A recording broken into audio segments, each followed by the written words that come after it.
Hello everyone. So this session right now is talking about job uncertainty in the market. We'll talk about job evolution, changing nature of jobs and how do we deal with it. So that's the plan for today's conversation. Firstly, we'll begin by talking about a bunch of factors. The nature of India's job market. We'll talk about the labor market in India, the technology sector in India. We'll talk about what's the purpose of higher education in terms of demand supply curves.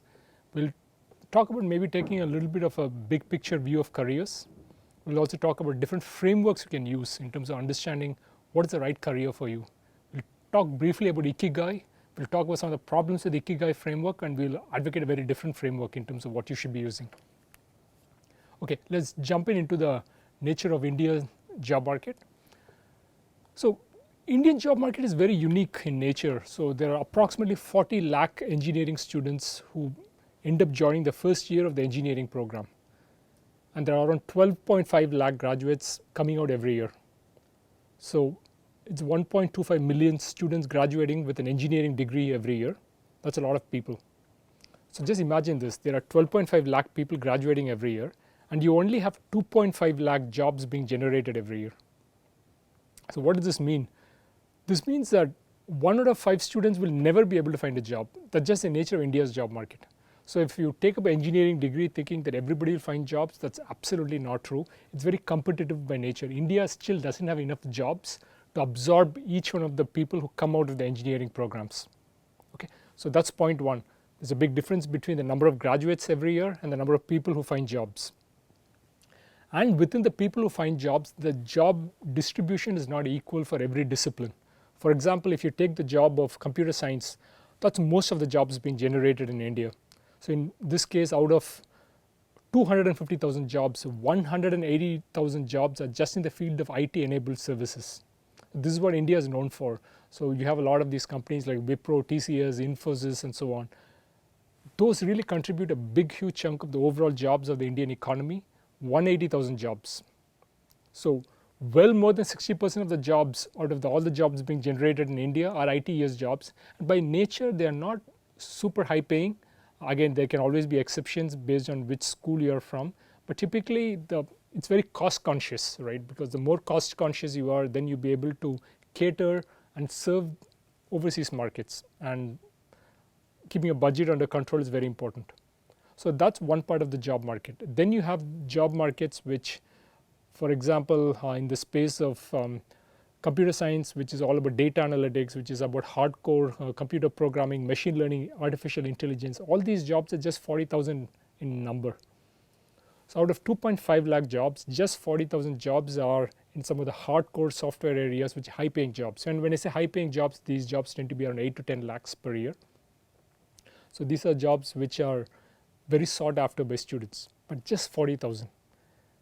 So look at it from this perspective. So if you are a student, you're looking for a job, 180 plus 40, 220,000 jobs out of 250,000 jobs are in computer science and data analytics. So that's where most of the jobs are. So if you're, for example, from biotechnology, civil engineering, mechanical engineering, the overall number of jobs is probably around 30,000. So it is not easy to find great jobs in core engineering sectors in India right now. That's just the nature of the job market. And this is a data I pulled from the NASSCOM report of 2020. There was a survey done between Scaler and NASSCOM, which I pulled out here. So if you want to get good jobs, high paying jobs in India, you will have to know computer science, you will have to know a little bit of data analytics. So that's just the nature of the market, and be aware of this graph, of these numbers. This can change a lot in the future, but this is how things are. Knowing computer skills is very essential for you to find high paying jobs. And again, you may say that you don't want to do high paying jobs, you want to do other jobs, that's okay, but again, have this number in mind. What about the nature of the technology labor market in India? So across the world, including India, of late there has been a flood of applicants. Typically there used to be around 500 applicants per job posting. Now the number has climbed very high because of layoffs, and the number is touching 2,000 to 3,000 applicants for every job posting. So a hiring manager typically tells the recruiter, especially those working in HR, saying that give me the top 20 candidates. So just look at it from this perspective. There are 3,000 applicants and the manager is telling you give me the top 20. it's a tough job for human resources, right? So they have to filter down 2000 to top 20. So when it comes to evaluating resumes, they are gonna eliminate people left, right, and center. They really don't have too much time to sit and read 2000 resumes, right? That's just not possible. And remember, a recruiter is not just interviewing for one job or trying to get resumes for one job. They probably have 20 to 30 jobs lined up. The moment they close one job, a new job opens up. So every time they are working on 20 to 30 jobs, each job has 2000 to 3000 job applicants. That's a lot of people. So your job, as you read all these statistics, what should come to your mind is you have to make it easy for the recruiter to notice you. Do not make it difficult. The more comfortable you make it for the recruiter to notice you, the higher your chances of getting through to the interview process.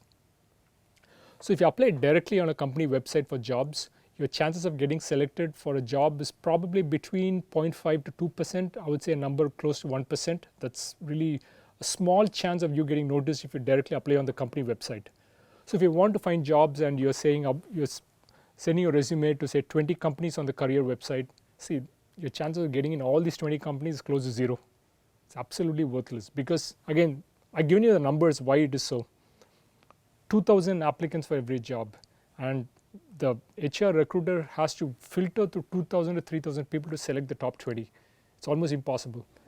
But if you're going through a referral, your chances are going to increase from around 1 to 2% to maybe 25 to 30%. So 1% to 30%, there's a big increase, right? So that's the advantage of having a referral when you apply for a company. And similarly, when you are going through a campus recruiting process, your chances of getting in is much higher than you would by directly applying on the company website. Your chances of getting in could range from 5 to 30% based on which college you are visiting, because if it's a top tier college, maybe your chances is 30% in a campus recruiting process. And if you're from, say, a very low ranked college, your chances are probably close to 5% when it comes to campus recruitment.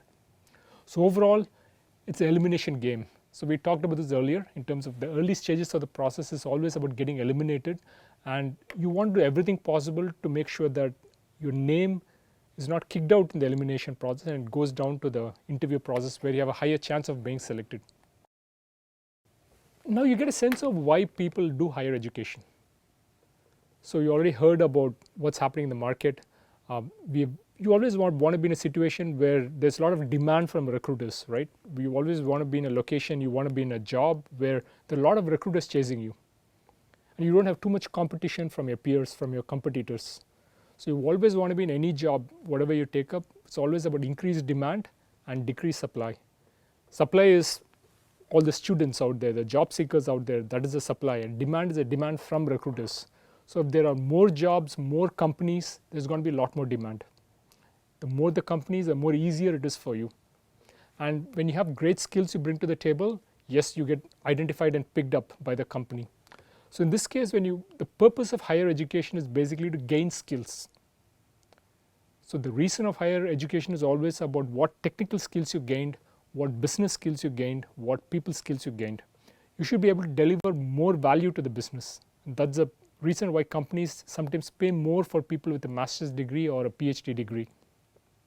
Likewise, when you go in for higher education, you're also in a scenario where there are less people like you. The number of people who finish a PhD program is much, much smaller than the number of people who finish an undergraduate program.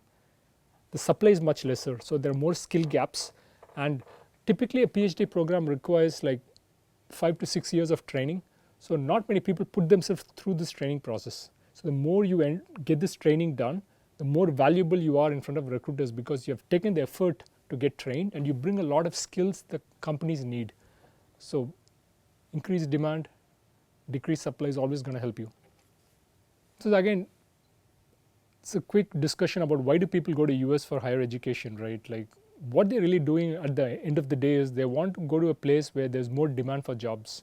For example, again, this is data from a couple of years back, it's not up to date, but then you have lots of jobs in the US, more than the number of graduates graduating every year. So there are approximately 100,000 graduates coming out every year from the undergrad, master's programs, MS programs and so on. But there are a lot more jobs. So there are probably 1 million STEM jobs and very few graduates. So this it's a place where there's a lot of demand, very little supply, and that's one of the reasons why some Indians prefer to go to US and search for jobs, because it's very different from the Indian job market. So wherever there's increased supply, then it's a problem, but then where there's a decreased supply, it's placed to your advantage. So STEM majors have a huge advantage in the US.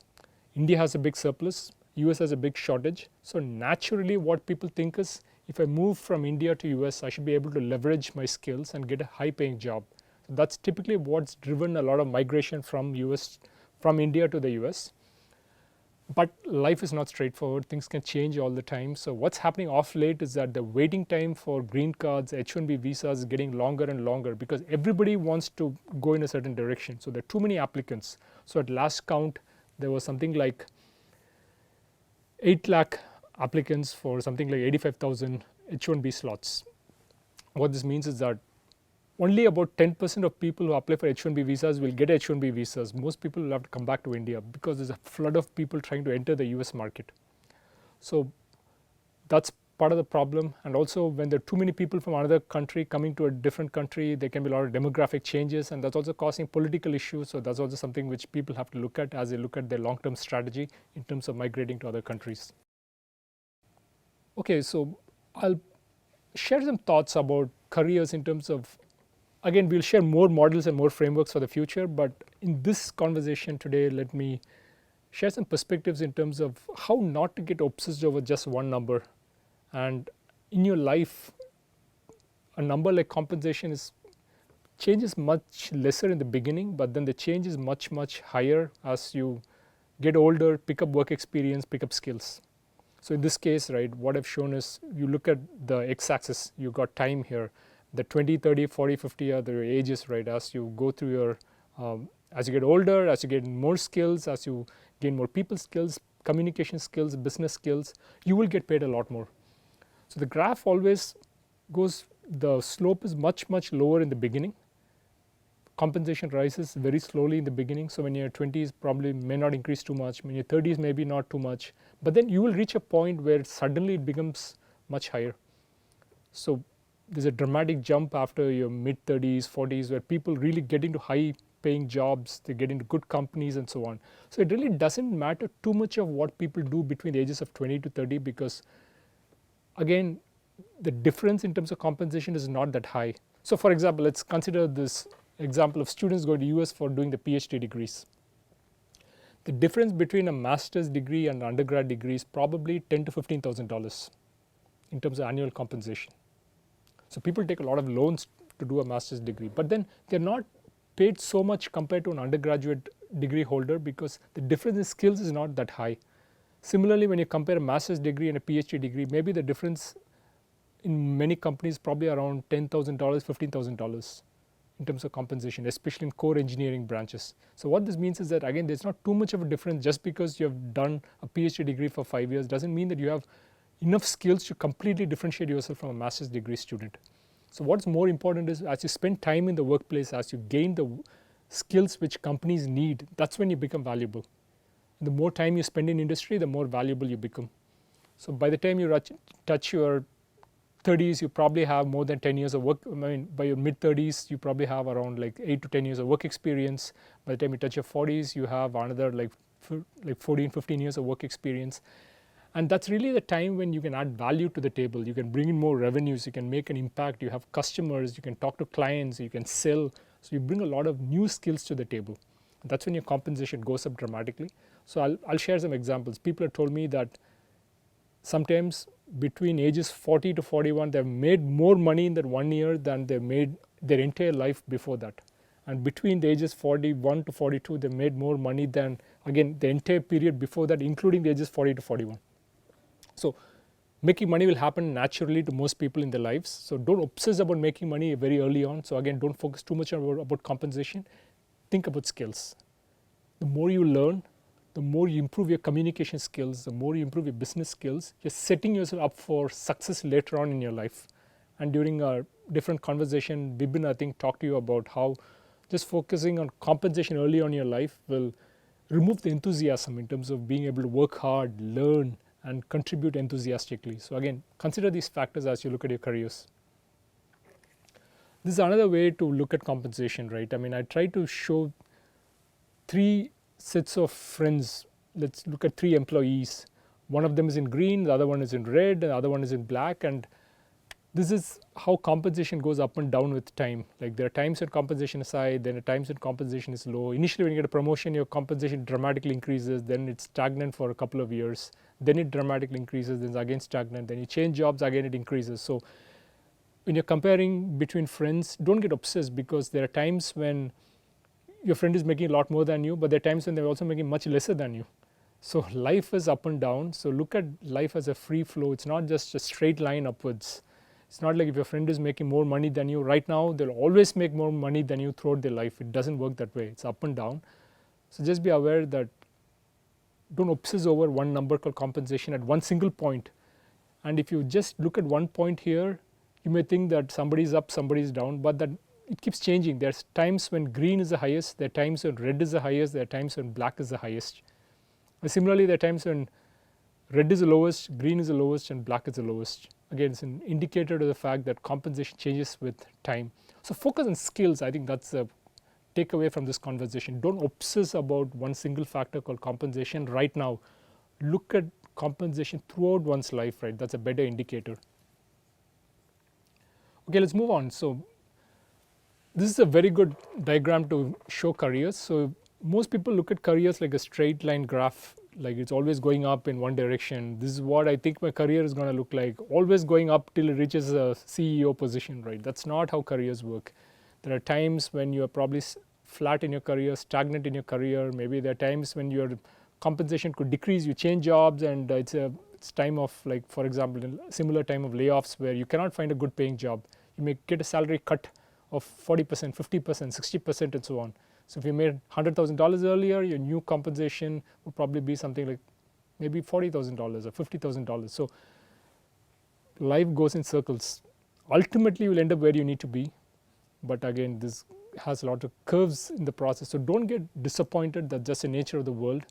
And the key idea is that as you focus on skills, you can get ahead. But if you look only at the factor called compensation, you'll go up and down. So be ready for rocky ride if you're looking only at compensation. So again, I want to repeat the key learning. Focus on skills and learning, not necessarily on compensation and salary. These are some examples I want to pull up to show that there are people who are focused on upskilling throughout their lives. So all these people out here, Mukti Kair, when I was at IIT Bombay, I remember she came and talked to us one day. She's a professor at Harvard at that point of time. She talked to us. I was impressed by her resume. She had an undergraduate degree in science, but then she ended up getting to a very different field. Chris Gopalakrishnan, very famous person from the Indian IT sector. He has a bachelor's degree in the sciences. Liz Centoni, again, I had a chance to work with her. She was executive vice president at Cisco. She also had an undergrad degree from Mumbai University in sciences. Even though these people began with a very unique degree, they're not even engineers to begin with, right? They had sciences degrees. At the same time, they picked up additional skills like Chris Gopalakrishnan and Mukti Kair. They all ended up studying a lot more. They ended up upskilling themselves, going for higher education. Chris Gopalakrishnan did an additional degree. He did a master's from IIT Madras in engineering, in computer science, and that's how you pick up skills. So the more you upskill, the more you focus about learning. It's not about where you begin. It's about how much you're trying to learn throughout your career. The more you practice, the more interested you are, the better you are at the end of your career. So that's something I wanted you guys to think about. Let's look at this another famous example, Parag Agarwal. So I was doing a research one day for a newsletter I was writing, and I was looking at Parag. Parag was in IIT Bombay around the time I was there, and he had a PhD from Stanford in computer science, right? That's probably the best degree you can ever get in computer science. So everybody was like in awe of him. But Parag, as an employee at Twitter, I had a couple of friends who worked in Twitter tell me this, that he was a person who would always look at upskilling opportunities. So when it was hackathon, he would participate. When there was some online courses, he would take part in it. So it's not about him having a PhD degree in computer science. It's about what do you do after that. A PhD degree can only teach you so much. It cannot prepare you for industry lifelong, right? You have to keep on upskilling yourself. You got to keep learning. You got to pick up new skills, new classes, new courses, compete with the outside world. And Parag did that really well. That's one reason why he rose very, very quickly to become the CEO of Twitter. And right now what I hear is he's left Twitter and now he's opened up a new startup and he's working on it. So you keep experimenting in life, right? So that's the key thing. Don't be happy or sad about whatever is happening, but keep doing different things. So this is actually a very famous pictorial about how to find the right job and occupation for yourselves. So this is Ikigai. It talks about what you love, what you're good at, what the world needs, and what you'll be paid for. Try to find that intersection. You'll do really well. I think it's okay. It's a framework to begin with, but I think there are lots of problems in the world we are in right now, because if you look very carefully, right, like as you evolve in your careers from your undergrad degree and as you get older in your life, what you love will change. So when I began my career, I was a mechanical engineer. I loved working in a shop floor. But after a couple of years, I was not that happy anymore. I said, no, I'm done with shop floors. I want to do something different. So what you like and love keeps changing with time, right? So that's the nature of how people are. Life is not about constant likes. It keeps changing. What the world need also keeps changing. So right now, 10 years back, it was the focus is on entrepreneurship. It's about cloud computing and so on. But now the focus is on AI, ML. So it's just the world needs different things at different times. So that also keeps changing. What you're good in is also going to keep changing. As you pick up skills, communication skills, interpersonal skills, you will also become better. So that space of what you're good in will keep changing.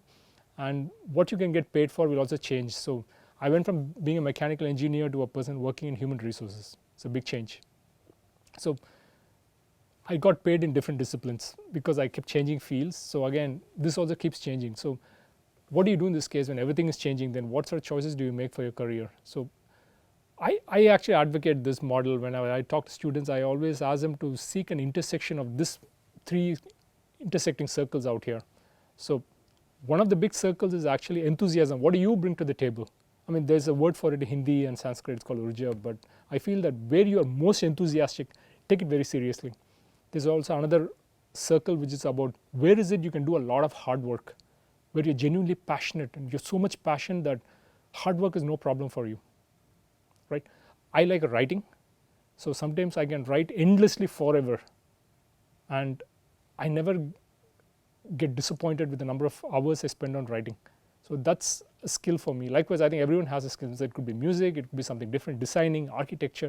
Everyone has a certain skill in a certain space where they can put any amount of hard work without necessarily asking for compensation as a reward. So without an expectation of reward, I call it self-motivated hard work. People can do a lot of work, and that's something to identify. There's an Indian term for it called karma. I don't think it's a well understood term, but I think it's a good way to understand what this means. I've seen a lot of people working startups. Some of them are unicorn founders. They've studied with me, they've become unicorn founders. Something I know about them is that they're capable of immense hard work in that space they are in. They don't count the number of hours, right? You give them a task, just like they go all out. They spend like 30, 40 hours straight and they get the work done, right? Because they have passion. That's called self-motivated hard work. And then they have the enthusiasm, right? They're just brimming with infectious enthusiasm. They're more than happy to share updates. They're always talking about that space they're interested in. That's enthusiasm. And also very important, which no one talks about right now in terms of careers, is what is the impact you're going to have in terms of family and society, right? Your family should have, whatever you do should have positive impact on your family. You should also have a very positive impact on society, and do not choose jobs which do not cater to that segment of impact on others. So if you make all these 3 circles come together, and if you find a spot at the center, that's the place where you have to introduce yourself. And I think that's a better way to look other than Ikigai. I think following a dharma is probably a better option. And you may be doing other things in your life, but I would say that look at this as a long-term career opportunity in terms of where you want to be. So with this, I'm going to say that I guess some people may ask questions like, how do I know this? When will I find it? I think the idea is to keep experimenting. Sooner or later, you'll find it. It's more of a long-term strategy, but when you find it, you'll know it. That's the way I would close the conversation. Okay, so we come to the end of today's conversation. I'll keep talking about similar topics in the future.